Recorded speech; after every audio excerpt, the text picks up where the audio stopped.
Just one moment. Okay. Today is January 13th, Wednesday, January 13th, and our session today is a film discussion about Traces of the Trade, which you'll hear more about later, facilitated by Jennifer and Jim. We are, in fact, going to be recording the session today. I wanted to let everybody know that. For those who don't know me, I'm Daryl Cooperstock, and I am the tech host for this evening. Shoshana Zaks will be your program host. Can everybody hear me okay? Okay, good. So our recording will be posted on the BEKI website within a couple of days, thanks to Eric Dunsker, as can all of the schmoozes that have been recorded so far. Jennifer and Jim are expecting to do some screen sharing this evening to facilitate the discussion.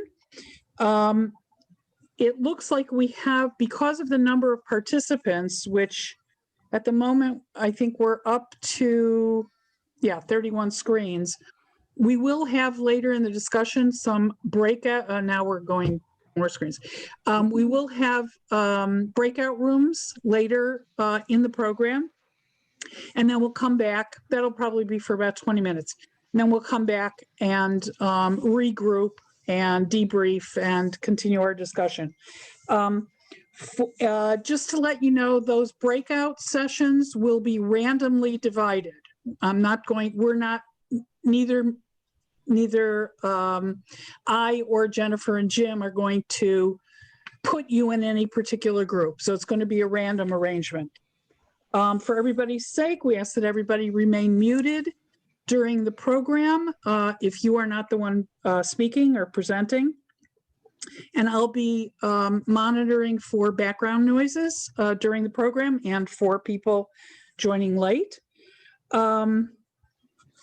There will be a warning as to about a minute's warning when the breakout sessions are going to end, so that you will have fair warning to wrap up your discussions. I believe Jim and Jennifer, we're going to have more comments and questions at the end, correct, as we debrief? Okay.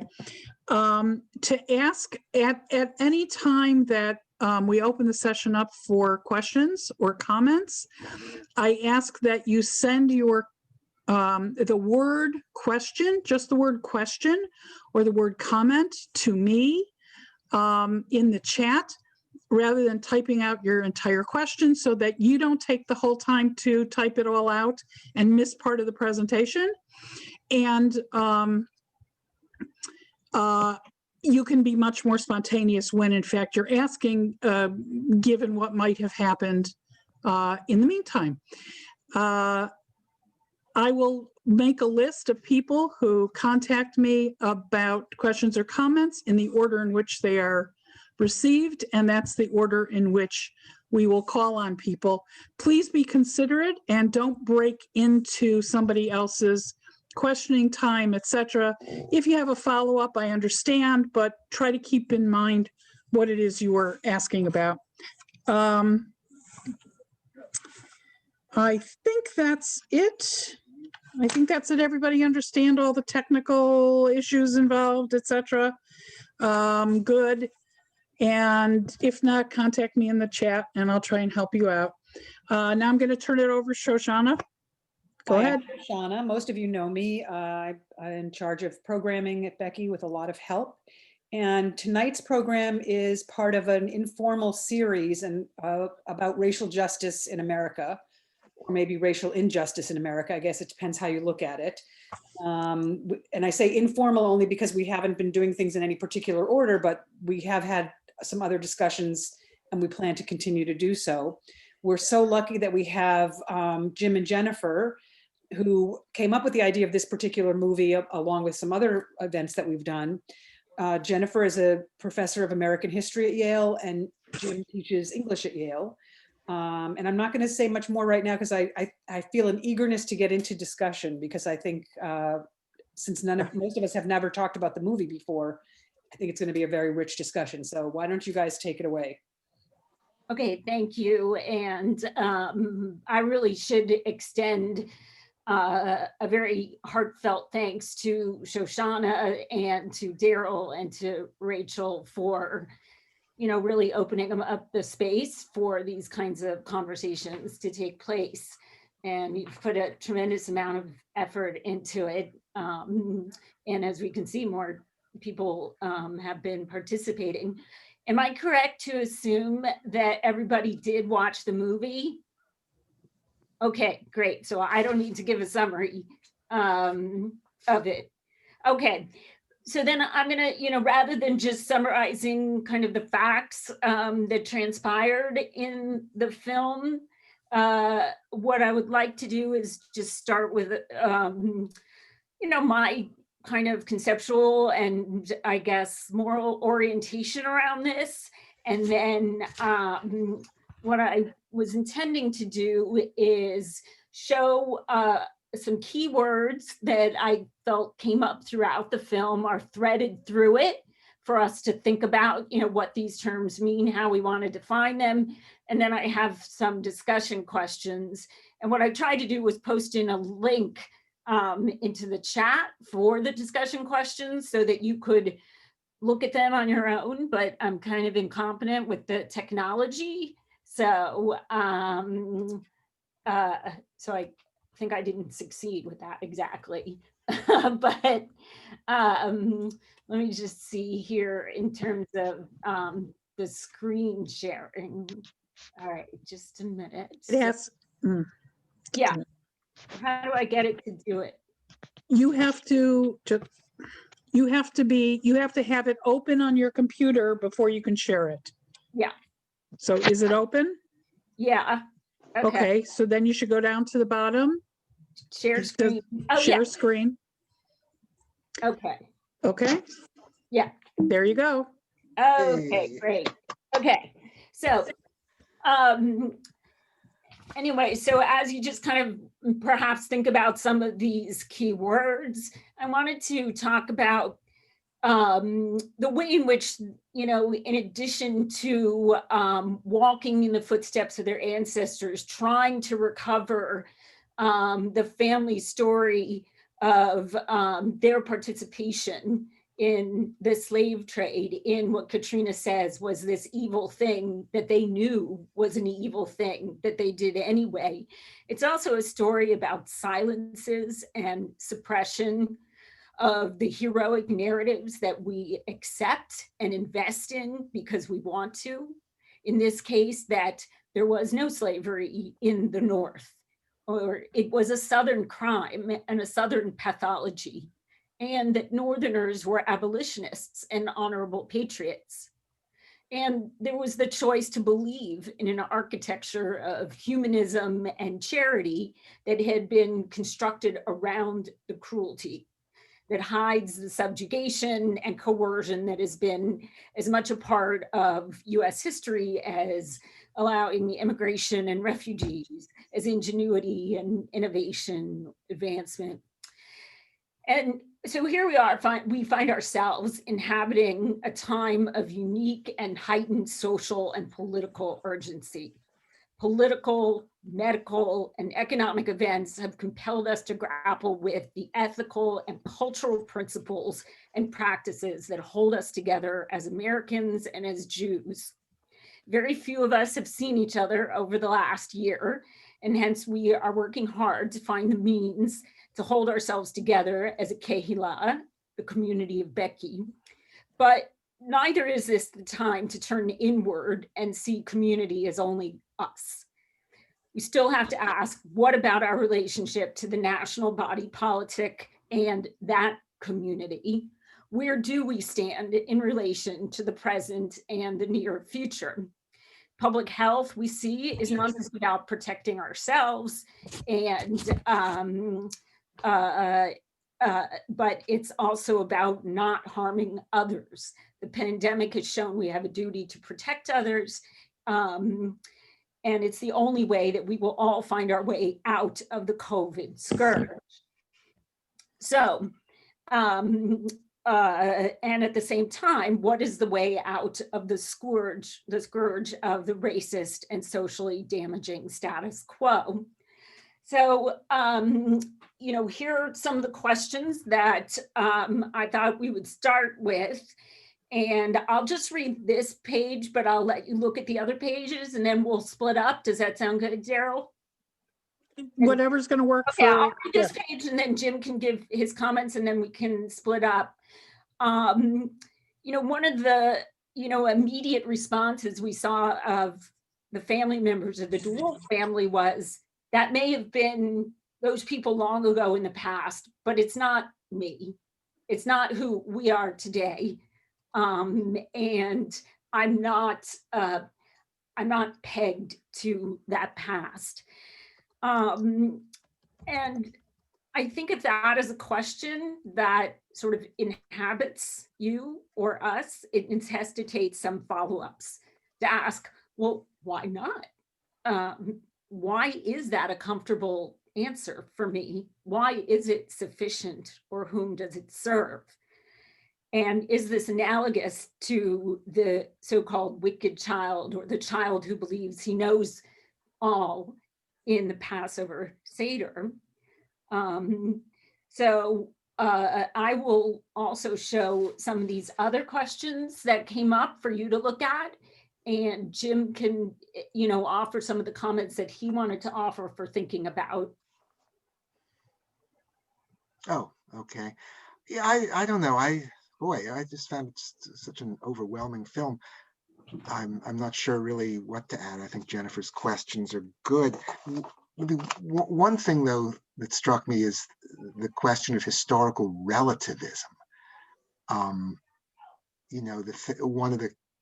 One of the family members. Is that me?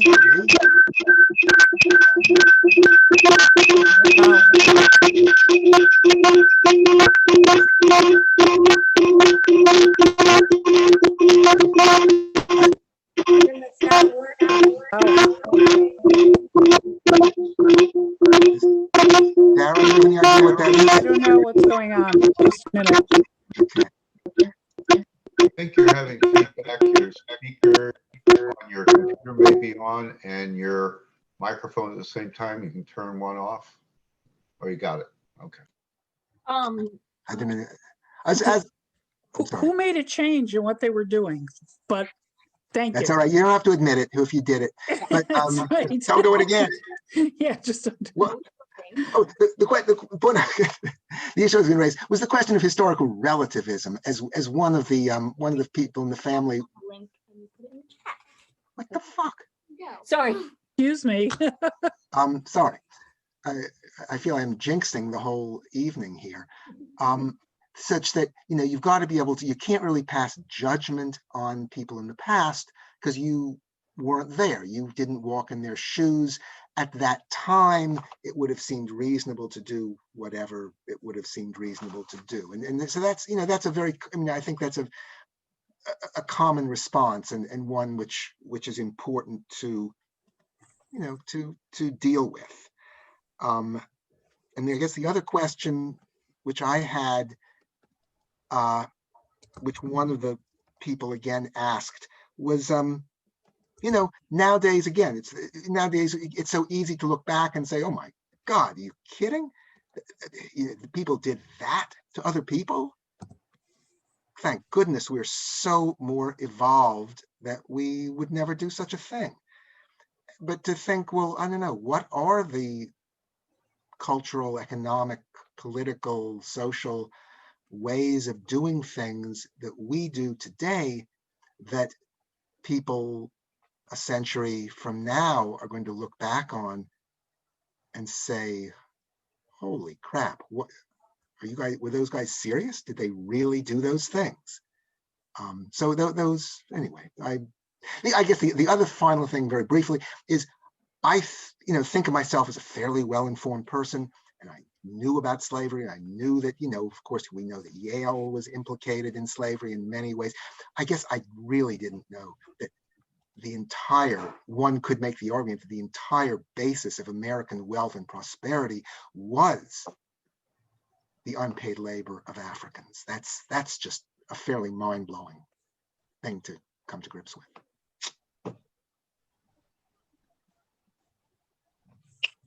Jan, you're muted. Jan, you are muted. Okay. Jennifer, you are, yeah. okay. Okay, so I'm gonna try now to. Jennifer, I will tell you this. Once people break into the rooms, you will not be able to share your screen to anybody except your breakout room. So please do put in the link to the chat so that at least someone in the room can share that. Okay? Okay, She so has to make it I'm not- shareable. What? Well, It's not shareable at the moment. okay, well, I don't know. This is how Hannah told me how to do it. And, you know, if Okay. the 13-year-old can't figure it out, the 53-year-old can't figure it out. So Okay. that's kind of the answer to that. So Okay. that's what it is. So you can, you can either try and open it, and if you can, then that's great. If Otherwise, it's not memorize it. shareable, nobody else will be able to Well, open. I sent it to everybody, but You Cynthia did? says it doesn't open.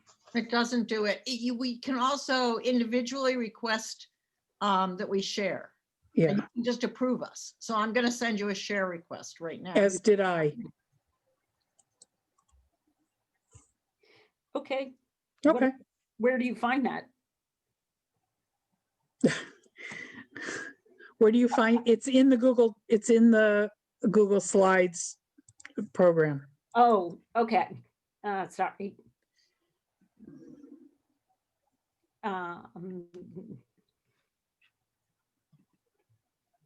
That's share. Yeah. Oh, I see. And you can just change that to anyone with the To link. anyone with the link, yeah. Okay. And then we'll all be able to see it, the link in chat. And then if at least one person in each breakout room will open that link and hit the screen share button at the bottom, then that should do it. And if anybody has trouble, I'll be waiting here in the main room. Okay, and you can let me know. All right. So are we going to break up now? Yes. All right, here we go.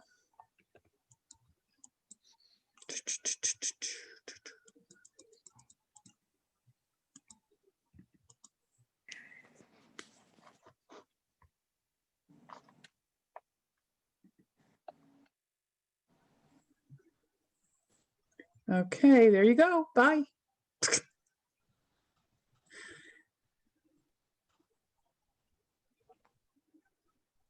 Is this room 3? Oh, we have a room. I thought I would be left in the other room. So, all right. What happened to Gloria? I don't know what happened. There, whoops. Maybe you're being, maybe. Just a minute. Let me see where you are. Just let me see where you are, Ruth. Okay. All right. I'm going to see if I can get you into one of the rooms. Thank you.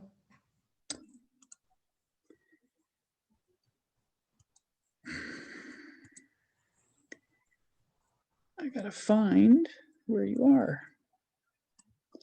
Where are you? Whoops. And I'm sure you have a lot to say. I did have a question Yeah, just a minute. about reparations to the most marginal. Yeah, That's where it's at, I think. I'm sorry. Oh, here. I'm gonna move you to room 3, 4, 6. I'm just gonna move you to one of the other rooms, okay? Okay. There you go. You should go. There, okay.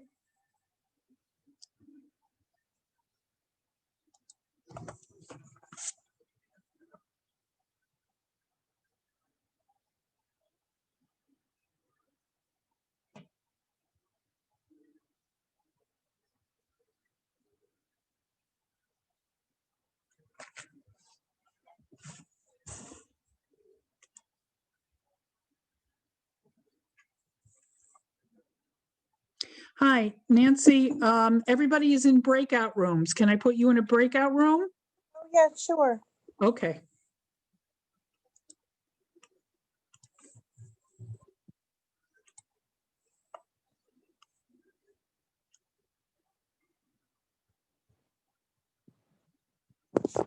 Mhm.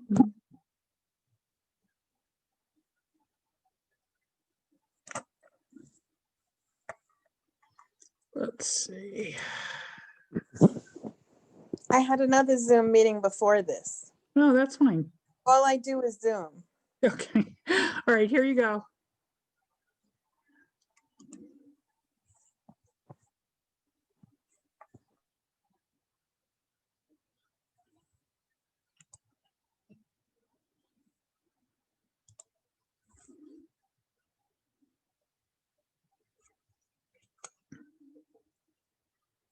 Diane?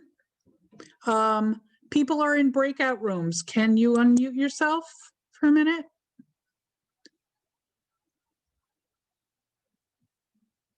Diane, can you hear me?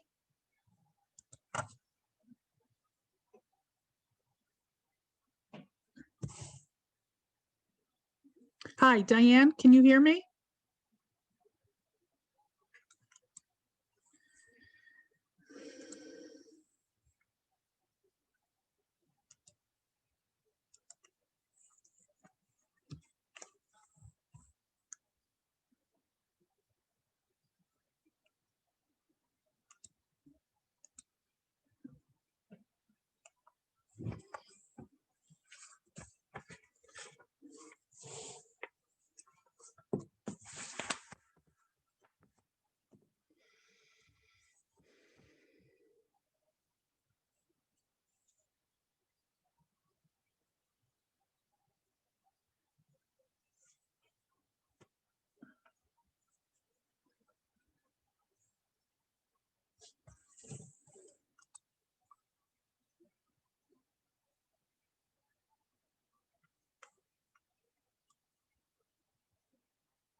Hi, Harriet. People are in breakout rooms. Can I assign you to a breakout room? You're on mute. Sure, I was in a Zoom Shiva. That's okay. I understand. Sure. Okay, I'll put you in a, yeah. How about one with Carol Koenig in it? I Whatever, can't, whatever, yeah, whatever. Okay. whatever. Thank you. How are you doing, Daryl? I'm Good? doing fine. Thank you. But let me Okay. see which one has Carol. Okay. Bye. Bye. Takes a few seconds.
Cynthia, you left your breakout room early?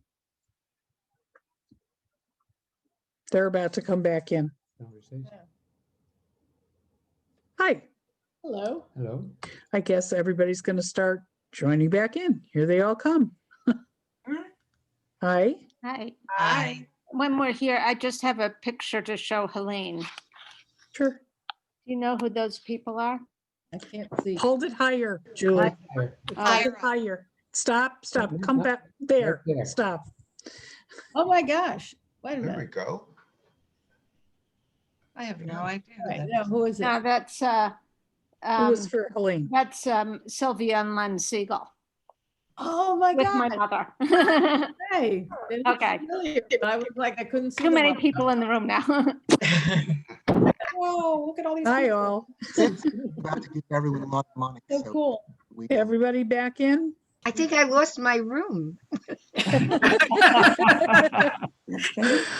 Welcome back, everybody. Someone into it. Okay. Right, so now a lot of you, I think, have the link to the questions if you want to just look up, you know, if you want to have them or have the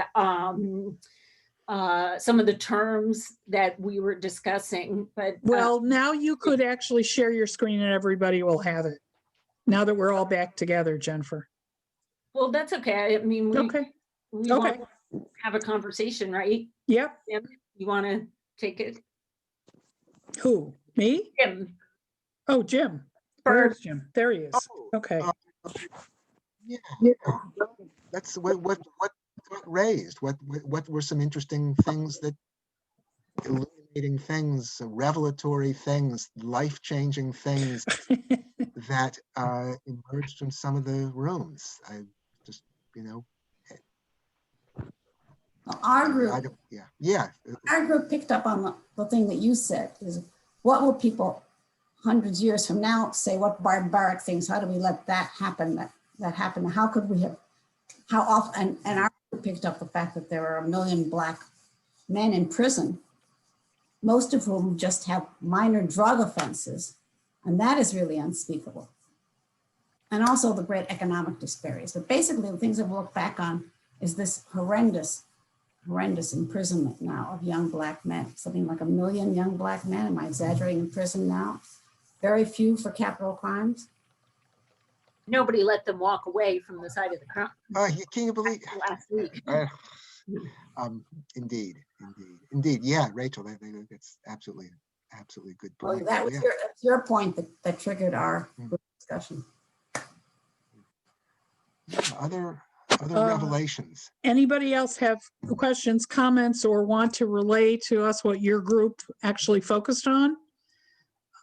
Yes. Yeah, Rick.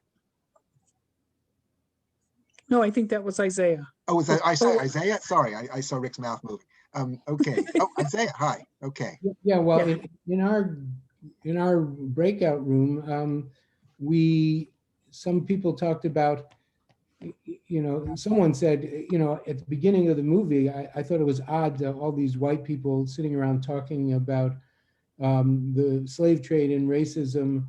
And at the end, I got that it really made sense for white people to talk about it. You know, there was sort of this learning process for them in the movie and for us watching the movie to realize that the conversation has to be white people talking to white people about how we have benefited from the slave trade and from racism, and deal with it in some way and find solutions or ways to get it out of our system. Because I think it's somewhat internalized growing up in a racist society, that there is some level of racism within all of us who grew up in the United States.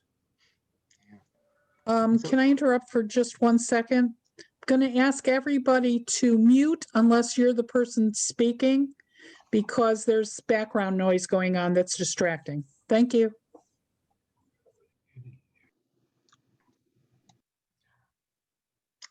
Yeah, I wonder, Isaiah, can you go a little further with that, and I mean, and maybe also thinking of us as Jews and the particular position that we have. I mean, should there be sort of a coherent Jewish position on this? And And when Katrina at the end of her sermon at the church at the end of the film was saying, you know, how do you act not out of guilt, but out of grief?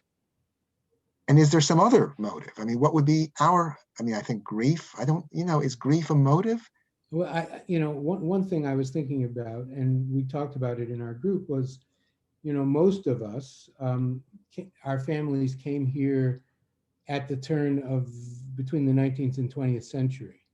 And so we think, well, we weren't involved in the slave trade, but as I said, growing up in this society, inevitably, just because we're white, we have benefited from our whiteness. And we have to realize that even though we weren't involved in the slave trade, I'm not a DeWolf and I don't have that heritage. They have to struggle with that a little bit more, but we all have to struggle with the benefit of white privilege, which is inescapable in this society. So we need to have these conversations. I don't think there can be it's just like any other question. There's no unified Jewish response to anything. There's almost as many Jewish responses as there are Jews. But I do know that one of the important messages of the movie is that it's not just a Southern thing. Although what I was just going to say was, the treasurer of the Confederacy was a Jew. And I always find that troubling to think about. But, Northern Jews probably benefited in equal share, despite us. I think that grief is a good beginning stance with regard to this, and in contrast to guilt, because from grief implies that there's some understanding about what the other has gone through, and guilt makes a person sort of impotent, but grief can give you a stance that's acceptable and where you can proceed. And it's actually, yeah, it's not until they see the pain and the depth of loss that the family can let go of that relativist position. Before they see that degree of pain, they're able to say, you know what, those were our ancestors in the past, and it's just not really connected to who we are today. And it's not until they actually get to Ghana, they see the dungeon space, they hear about people being stripped of their names, stripped of family connections, put on an ocean, all of the things, and then seeing what happens in Cuba. And also, by the way, the fact that this family maintains the plantations beyond the US Civil War and, slavery. But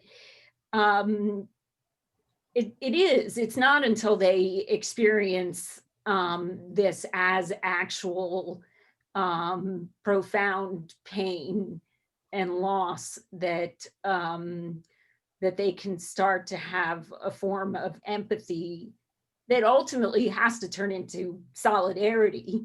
I mean, pity is not a basis for solidarity. Pity is not a basis for justice. But the question is how do you build the bridges to solidarity? Yeah. Harriet? Oh. Harriet, you're frozen. Harriet's frozen. Oh yeah, I think she wanted to say something. Yeah, well, we'll still be here. Yeah. Okay, Steve. Oh, you're on mute. Okay, no, okay. I'm trying to splice together my own somewhat personal family Jewish narrative with that of the movie. In other words, my family, late 19th century, early 20th century, came to the United States to escape persecution. And part of my family didn't make it out. So there was a sense of, it's sort of the narrative of the Pesach Haggadah, Avadim Hayenu, we were slaves. So that part of our collective identity is that of being slaves.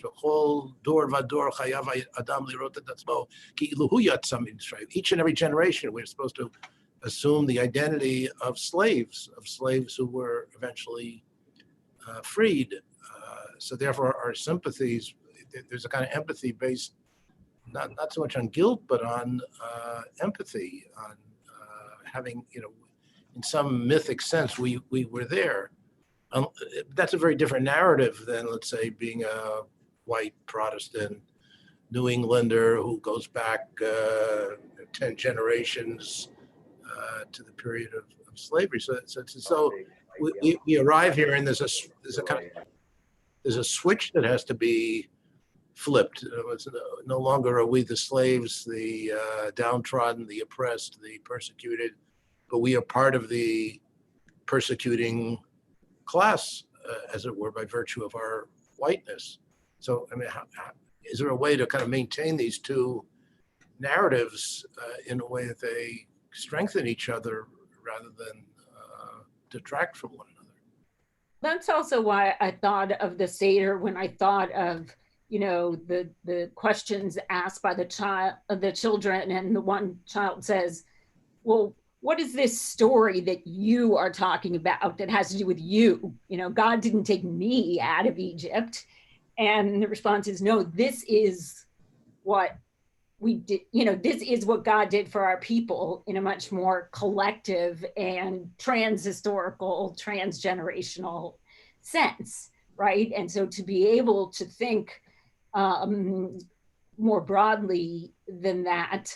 But also when we were talking about this notion of privilege, I mean, and it was clear in the film in terms of, 3 generations going to Harvard, 3 or 4 generations going to Princeton and Brown. But as we started off talking about, the breadth of involvement in the slave trade was financial. Everybody in Bristol invested shares in the mission. So they all intended to financially profit from the ship that was going out, and all the tradespeople made things that were part of the commercial venture. The iron molders made the shackles and the chains, and the carpenters made the ships and the barrels. And then, there's the financiers. But the other thing is what happened to that money generations later? Well, we heard it got invested in a cotton mill. So it turns into the textile industry, right? Which our people did work in, that gave them the leg up. It was invested in railroads and coal, mining. It was invested in every next stage of the Industrial Revolution that developed this economy. And that is what our people benefited from as Europeans when they came here in either the late 19th century or the 20th century. And so I think we have to see the way that system of coercion and coerced labor got woven into a very successful economy that we then became part of, even if we became part of it as the working class or even the middle class. So that's part of my answer to you, but also the other part I think is thinking about for us as Jews, when we think about mitzvot, what does it mean to do the right thing? It's also what is obligation, right? What are we obligated to do for wholeness? Because the film talked a lot about brokenness and wholeness, and what does it mean to create a society in which people will have well-being and security. And so here I think we should think about, as Jews, what reconciliation means and how we become partners with other people in creating a vision and a possibility of reconciliation.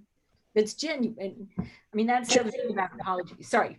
No. I was just going to say, I do have several people who have asked to either ask questions or make comments. And I didn't know if you knew that that was actually now going on. Oh, So no, I let's wanted do to it. make sure. Okay. Okay, so actually the first request was from Ruth. Ruth, do you still want to make Ruth Silver? You're on mute. I'm interested in reparations, especially to the marginalized, the people who have no money. I volunteered at Barnard at the elementary school, and the children there are really being treated. So I'd like to see the people who don't have, there are certain Afro-Americans who are successful, thank God, but the marginalized need to have reparations. Thank you, Ruth. Marge, actually, I think you were next. Did you? Yeah, I wanted to know, the movie was produced in 2008, and I was wondering if the family has either met again, or have they, if you know anything about what they have plans. No. Okay. I know that at least one of them has written a book about their experience. And if you can either look that up, or I know that Cynthia posted that on Facebook, on the BEKI Facebook page today, a link to information about that and a couple of other background things to the film. So, and can I just quickly say, Brown is one of the universities that has done a significant research project on its connections to slavery, and has tried to implement some form of reparations. And so they may have been connected to that project as well. That's speculation on my part, but that may be the case. My brother said that Brown has been making a lot of reparations in accepting students. That was Nancy Saul. Good idea. Yeah. Because Well, my brother yeah. he's in the medical school. But anyway, Brown has been, the Brown University family was connected to slavery very deeply. And again, especially through financing. Right. Okay. Judy and Rick, I think you had either a question and comment, or in any, Judy. It was me.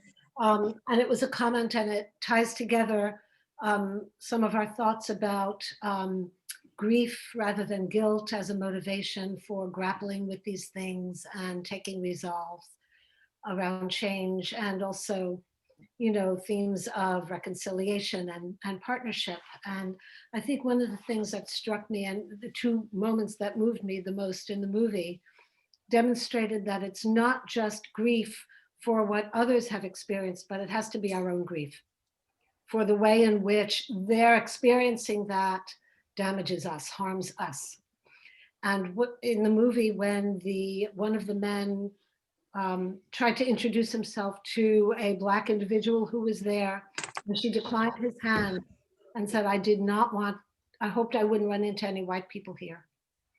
That hurt when I listened to it. That was a moment of grief, that we should be in this way we should be in this relation with one another. And I think one of the other family members, and I don't remember her name, but she was recognizable because she had some difficulty walking, became really, really angry. I think on the plantation or something in Cuba, angry that as a group, they were not really grappling with this issue in their lives today. And rather just, you know, kind of going through the motion and going on a tour, and isn't this awful, but not, you know, not really processing and examining for themselves what it felt like to live in this heritage today. And I think the issue is that we're probably not going to be moved to do much until our own grief makes it unbearable. Because people don't usually change until it hurts more to not change than to change. So that's just what I wanted to put out there. Well, that's why I think we also need to see our own moment as a moment of urgency, as one of moral, ethical urgency. It's clearly one of political urgency and medical urgency, but I think we need to be dealing with the fact that it is one of deep moral and ethical urgency. I mean, that's also what drove the changes from the civil rights movement, is the recognition that we cannot live under this system one more day. Yeah, I'm sorry. Is there someone else in the queue? There are, but you're Oh, moderating the. No, I so was go just right thinking, ahead. yeah, I was going to say, yes, grief. But I wouldn't want to just wait for the grief. You know, I think the anger at this situation is also motivating. And as Jennifer says, the sense of obligation, the sense of, you know, there are things which ought to be done. And if they ought to be done, then they're going to get done, and we're going to get them. And I think that's where reparations comes in. And this film is such a airtight case. I mean, this film just should be obligated, you know, obligatory viewing for everybody. But anyway, that's all I'm going to say now. And also, I think, you know, another way in which it raises this is the notion of apology, and the idea that there's apology in word and there's apology in deed, and, you know, what those things mean and entail. Right. I don't know if it was Helene or Isaiah who had a comment. Helene? When I think about reparations, and I think that what needs to happen and what we as privileged people should be responsible to do is really push for social change, to make sure that everyone has medical care, that make sure everybody has decent housing and education, and that helps to level the playing field. And I think our responsibility as people of privilege, of white privilege particularly, and people, and I feel myself as a Jew, so I need to be active in currently making things happen and standing up for those kind of things. I also, I did have one other comment. Jennifer got to it. I mean, you know, when Stephen was talking about we have to identify with the slaves and consequently we have to identify with the oppressed, I think that's one part of the Jewish response, but I think obligation, tzedakah, doing what's right for these people out of obligation is the other piece of that. And I think those are both very strong and powerful Jewish responses to this. Well, and you know, when I was talking to somebody about this, you know, several months ago, and about institutions or universities now looking back at their connections to slavery, and as one person said, well, you know what, like, I'm tired of just now like having a building named after, say, the first Black student or something. You know, it's just time for more than that. Like naming a building or something is just not doing something that is enough. Okay, I want to stop for a second because I've got people who have their hands raised in their windows, and I have a line of people who wanted to ask questions or comments. So I am going to try and be as fair as I can here. I think Judy Hoberman had a comment that she made to everyone about Connect. And Judy, do you want to say anything particularly about that out loud? I'm aware of the organization, and I know that Rhoda, I think over the last couple of days, went to a program from Connect. But if you want to say something briefly about it to let people know about it, and then we can move on and yes, and take it up a little with Tikkun Olam. Yeah, okay. I kind of put it out there as a comment to everyone, and I'll just follow up now. I also went last night. They had what was called an assembly. Connect is in Connecticut. It's an interfaith consortium of churches and synagogues and some other civic secular organizations, but mostly churches. And I have to say, Reform synagogues only in New Haven and Fairfield County. There are no conservative synagogues in Connect. There were guests from B'nai Jacob last night. I was a guest of Mr. Khan Israel just because somebody invited me. And so Connect takes on legislative action, concrete legislative action around issues of inequity. And they do it in the context of different kind of social action from We Take It BEKI, where we do the soup kitchen and we do Columbus House and we do Abraham's Tent, and a lot of important tikkun olam. This is actual legislative social action around issues. And, you know, they have they were extremely effective last night, bringing Connecticut legislators, and Rosa was there, and making them make commitments on two issues, one having to do with race, ethnicity, and language in health data. It's called REL. It's a bill that has been introduced and it's going to be reintroduced. And then, so that addresses some concerns expressed tonight around health inequity. The second issue that they are specifically taking on is called Clean Slate, and it has to do with wiping out misdemeanor and felony convictions under many circumstances for people who have been convicted, served their sentence, and now are having trouble with economic recovery. Those are their two legislative priorities this year. I would be very happy if BEKI were engaged and became the first conservative synagogue to join Connect. I'm happy to lead that effort, and I was going to bring it to the Social Action Committee after last night's assembly, and I learned more and heard more and participated. So. Rhoda actually contacted me, and I have been aware of Connect. Yeah. It's just that it wasn't something that I personally also could take on. So I'm glad to hear that you're happy to act as a liaison, and we'll talk more about that. And if anybody else who's on tonight is interested in those efforts, please contact me or Judy, and we'll try and talk about how to integrate some of that. There are quite a few other people who are interested in making comments, etc. The next person who had contacted me is Jim Stacy. Hello. So, Jim, do you still have you're on mute. I'm on mute. Yeah. No, our group focused on a gentleman at the end who felt like he was a self-made man, and the sort of arrogance of that, and not looking at all the family background and everything. And that's a common theme in many parts of our lives, finding people like that who can't see the forest for the tree. And that. Thank you. Joanne or Rob, I'm not sure who it is who contacted me. Now, that's me. Okay.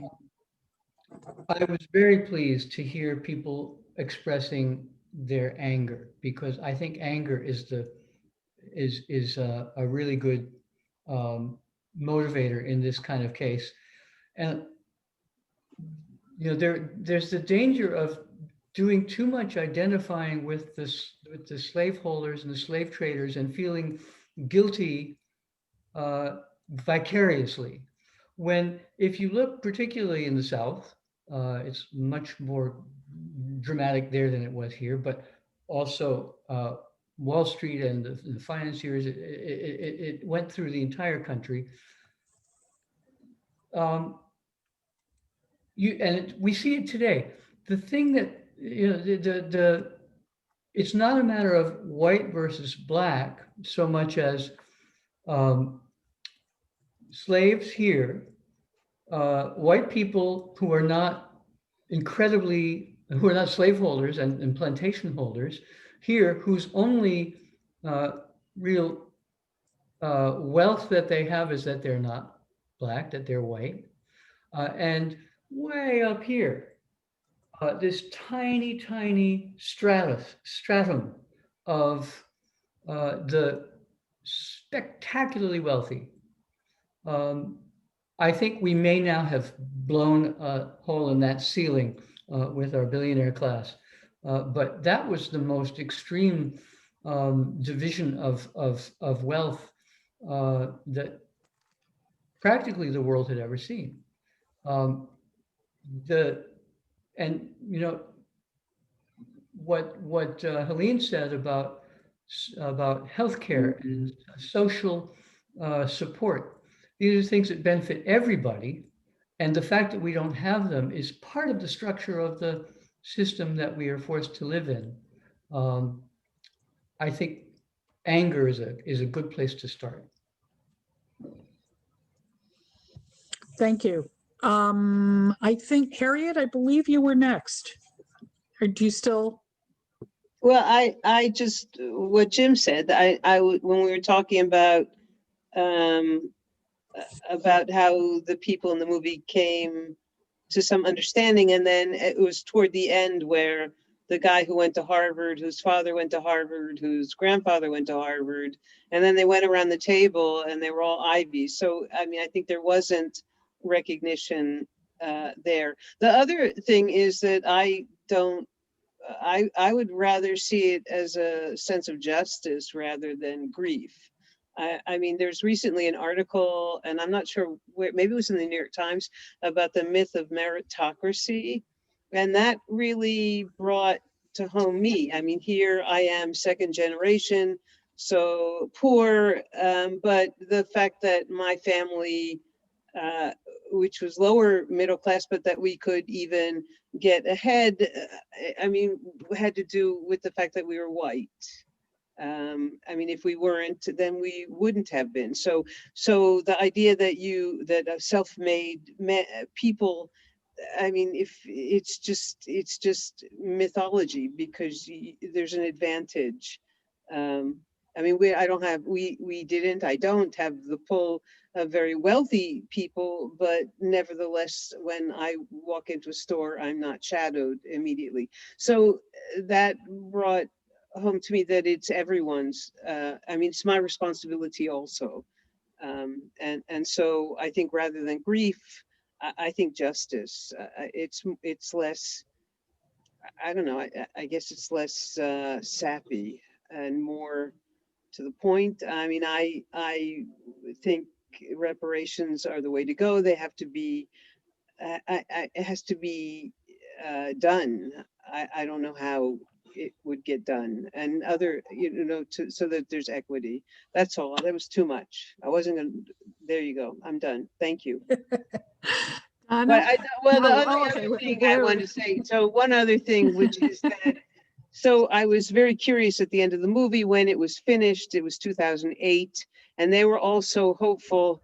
And then when I was done in the movie and I was in real time, 2021, and it's like we've gone backwards. That's all. It's sad. But that's the other thing. Okay. Thank you. I think Donna was next.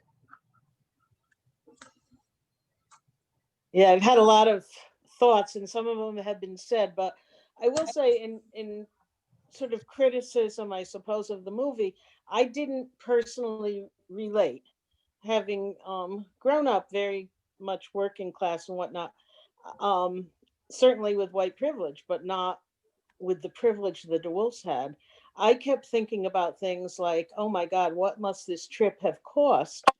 And if they had just given that money to some poor Black people, they could have made more of a difference. And, things like that. And that scene around the dining room table, with the self-made man, like, just absolutely threw me over the edge. So I didn't relate to their experience in that sense. But I think there's a Jewish experience. The Jewish experience in my history, which we talked a little bit about chat room, had to do with slumlords.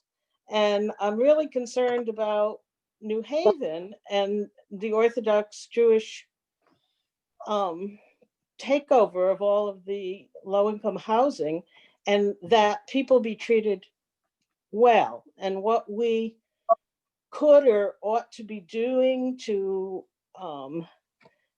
check with people. I've never been able to operate. I did go to the Connect thing last night, actually, and so Becky's name, I don't know if you saw at the beginning, it said Bethel Kesser Israel. That was because that's how I signed in. Not, I was a guest of Michiganism. But anyway, I'm not very good at global making the world change, but on a one-on-one basis, I really take it much more seriously. And, you know, I mean, I was tutoring Black kids back in the 50s, 60s through Ruddersham. I mean, we were doing that in the schools. And now my daughter teaches at Barnard School, which Ruth talked about. So we've always been immersed on a one-on-one kind of basis to help people. And I'm really worried about, you know, the low-income people in New Haven on, you know, on the more micro basis rather than the macro basis as to what we can do, if anything,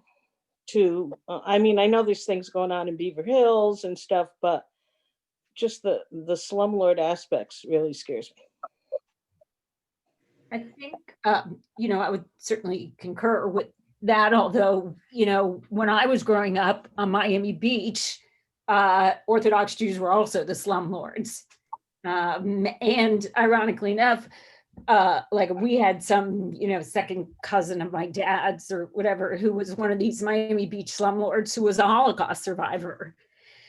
So, you know, he had escaped his repression and gained his liberation only to then enact repression and deprivation on other people.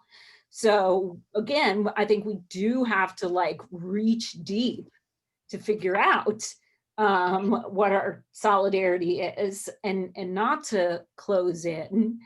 To come back to what Steve was saying, I guess, about Jewish heritage and to think about human liberation. What does liberation mean on whatever scale we're talking about, on a neighborhood scale, moving on up to our broader social scale, and how are we going to be part of that? Because as we do see, the nation will come apart if too many people live with insecurity, live without well-being, live in a situation in which they have so little opportunity. And so I think that I think we need to reach deep to figure out what that connection is. And the fact is we do live in a country that allows racial marginalization and racial subjugation.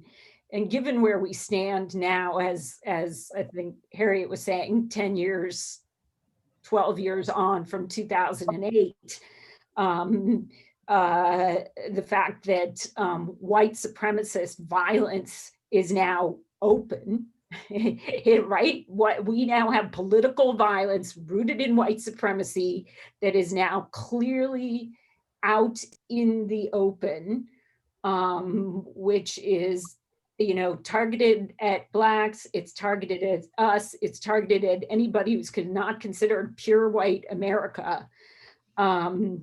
We have to figure out what our basis of solidarity and action and making things right is going to be.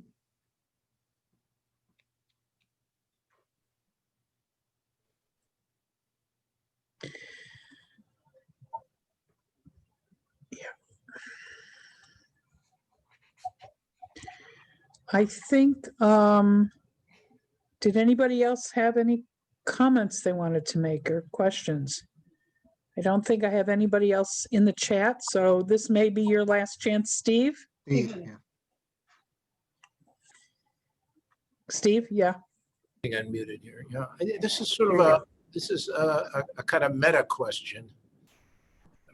I look at my computer screen and I see a lot of little boxes. So on one level, we're all here as individuals. We're not sharing a space. We're not sharing food. On the other hand, we are a community. Otherwise, we wouldn't be here. So I'm thinking of the question of motivation. I mean, what motivates us as individuals or unmotivates us because we're so busy with other things and we have our own service and sickness going around. And what motivates us as a community?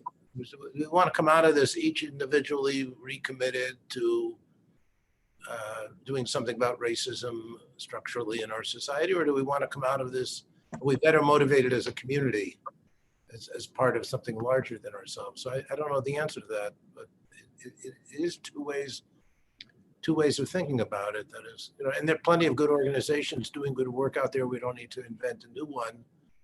But on the other hand, the question is, what are we as a community, BEKI members, or BEKI members and friends of BEKI, do we want to come out of this with anything, a collective charge, or is it just we each go to our individual rooms as we are here and think about our own personal histories, commitments, time availability, so forth? So I don't have an answer, but it seems to be two different ways of looking at what might come out of this evening. I would say we're in a process, right? We're working through it. We're on a journey. We've tried to come at this in different directions, you know, in thinking about, you know, the pandemic. I had talked about care workers and how we think about care workers as well as the people who need care. The James Baldwin film, but also I think of Corey Stone's talk and the talk about, you know, ideas about debt, about restoration and Jubilee and the notion of a reset. And so what are the strategies and potentials that, you know, tools that we have to try and engage in that reset? And so I think, yeah, we can think about it in those two trajectories that we've laid out, but I'm glad that we are, you know, taking the process seriously. And as you say, thinking about it both in terms of our specificity as a congregational community, more generally our role and beliefs and principles as Jews, but also not losing sight of the fact that, you know, we're committed to the success, hopefully, of the American democratic, multi-ethnic project. But to make that succeed is going to require making right the racial inequities and deprivations. Thank you. Thank you. I do want to, there's one comment that actually did come up while you were talking, Jennifer. So I do want to allow, this is from Cynthia, not Cynthia Rubin. Cynthia, who is a guest tonight. Cynthia, do you want to unmute yourself and yeah, maybe introduce yourself one word just by your name so people know who you are. Sure. Thanks, Daryl. So Cynthia Campos, I shared earlier, I joined by way of a notice in the Orange Times about the great discussions that BEKI was having. And I'm really happy to be a part of the mailing list. Shared hats off earlier for just coordinating this effort and having the congregation do this read. I think it's so powerful. I let Daryl know a moment ago, I wanted to just share two books. Maybe you guys have heard about them. They're by the author Ibram Kendi. This is the abridged version. It's called How to Be an Anti-Racist. I've been a part of a couple of groups that read these books and then had discussions following them. The other chunkier version is about this thick, and it's stamped from the beginning, also by Ibram Kendi, who's a a notable, made it to the 100 notable books list in 2019, put together by the New York Times. Both books, the unabridged book, really does a great job of diving into the history, a lot of which was talked about in the film. The business of racism just being this centuries old problem, and all things associated with it. I can't do it justice even in a couple of minutes, but I just wanted to leave those books with you guys for anyone who has an interest in learning more and diving in a little deeper. Thank you. Yeah. Really appreciate it. Okay, Jim, Jennifer, you have any last comments? If not, Shoshana? So I'm going to say thank you so much, Jim and Jennifer, and everyone else who participated or who came tonight, because what I'm feeling is a tremendous amount of energy in this group. And I do think that we have some momentum to build on, and everybody raised such interesting concerns from the, landlord stuff to institutional racism in schools and education and medicine. So I think we have our work cut out for us, but I know we're up to the task, because I can hear it in the words that people are saying and feel it in their energy. And I just want to let you know that we're having another conversation, very exciting, February 17th, also arranged by Jennifer. We're bringing two professors from Georgetown to talk about the process they have gone through there with understanding their history of slavery, what was their involvement, and their attempts at reparations and reconciliation. And it's going to be I think it's going to be a really interesting conversation. So that's on the 17th of February. Before then, tomorrow is Rosh Chodesh Shvat, which means Tu B'Shvat can't be too far behind. We have two talks this month, one next week, which we're bringing two folks from Hazon, the CEO, Nigel Savage, who's the president and CEO of Hazon, the Jewish Lab for Sustainability, and Shamu Sadeh, the managing director of education at Hazon's Isabella Friedman Jewish Retreat Center. And they're going to talk about, the environment, sustainability, Tu B'Shvat as a gateway to Judaism and sustainability. So that should be really, really interesting. And then the following week, we have a speaker, Caroline Scanlon from the Urban Resources Initiative, which is the group that plants trees all over New Haven. And they've done a tremendous amount of planting.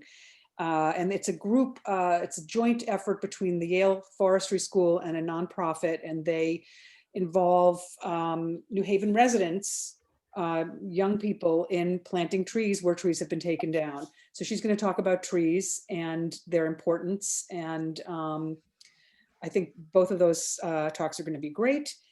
And I think that's it. And again, thank you everyone for coming. And thank you, Jim and Jennifer, for all the work you did and for sharing this really eye-opening film with us. Yeah, I also want to say, just to follow up to Judy Hoberman's comments about Connect, Judy and I will be, pardon this, connecting about it, and maybe Donna and Rhoda, who I know were also at the meeting last night, we can do some talking as to how we might want to go forward. If any of you is interested, please contact us, and maybe even going forward, we can do a we can have someone from Connect come and speak to us so that we can ask about their efforts and the ways in which we as a community or as individuals or banding together with other organizations can start to make a difference. That's it. Oh, and please sign up for the blood drive, January 25th. Okay. You can find the links in everything. I think Donna are you waving? I just goodbye? want to say that Betsy Oh. Ratner is involved with Connect and on behalf through Temple Emmanuel. Yeah. But since she's also a BEKI member, there's some natural alliance there. Right. Okay, great. Very good. All right. Thanks, everybody, so much. Thanks, Daryl. Okay. Thank you. Bye, Everybody stay well, stay Joining us. safe. See you next week. Enjoy the long weekend. Do something useful on Martin Luther King Day on Monday. Oh, yeah. Let's remember that. Take note. Good point. Right. Okay. Bye. Bye-bye. Bye, thanks. Thank you.